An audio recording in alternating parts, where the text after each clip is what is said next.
Tigray province in Ethiopia in 1984. Images of a devastating famine that claimed the lives of more than 1 million people and shook the world. Today, 27 years on, drought yet again ravages much of the Horn of Africa.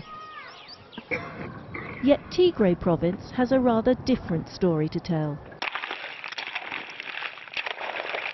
For a literally groundbreaking scheme is giving communities here a far better chance in times of drought and failing harvests. Nearly 75% of Ethiopia's poor live in rural areas and depend on agriculture for their livelihood. Yet only a tiny fraction of the country's farmland is irrigated. Most farmers are at the mercy of seasonal rains, and most lack high-quality seeds and fertilizer.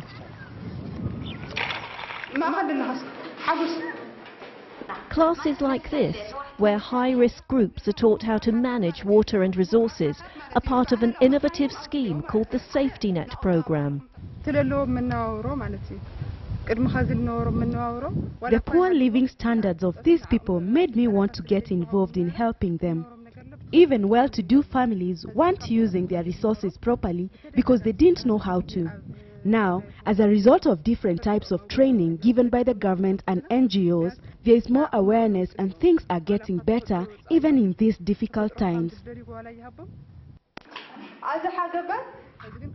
The Safety Net Programme, a joint initiative by the Ethiopian government and international donors, was set up in 2005 and now reaches nearly 8 million people. Participants also do physical work aimed at improving land productivity, such as terracing and creating dams and irrigation channels. In return for taking part, they receive cash or food aid. The scheme's long-term goal is to make communities self-sufficient, even in times of drought, thereby avoiding the need for donor relief.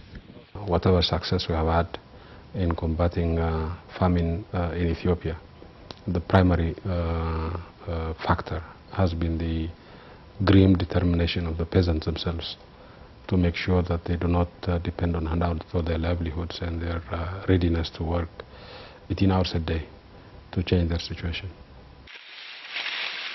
Efficient land management has already brought rewards for many farmers here in Tigray province. Yields are increasing, food consumption and family health have improved, and farmers are getting the produce they harvest to market. Smishe Gebre Michael and her husband are survivors of the devastating 1984 famine. As graduates of the Safety Net Programme, they've been able to turn their plot of land into a profitable enterprise. In terms of monetary value, it depends on the prices of the produce in that particular year. With regards to saving, we have 5,000 birr saved in the bank. The skills they've gained have also enabled them to diversify and produce a wider range of crops.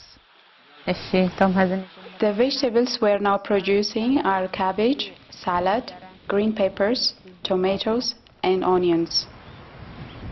Despite the progress that's been made through this programme, Ethiopia still faces testing times. This year's drought has left some 4.5 million people in the country reliant on emergency food aid. To date, though, through foresight and preparedness, the government is confident it has staved off the worst of the crisis. When people talk about drought in the Horn of Africa, they're right. There is a massive drought in the Horn of Africa. But when they talk about famine in the Horn of Africa, there is no famine in Ethiopia, there is no famine in Kenya. Climates are changing, and the challenges in sub-Saharan Africa are particularly tough. Drought, flooding and natural disasters are inevitable, but food crises are often preventable. Drought does not have to equal famine.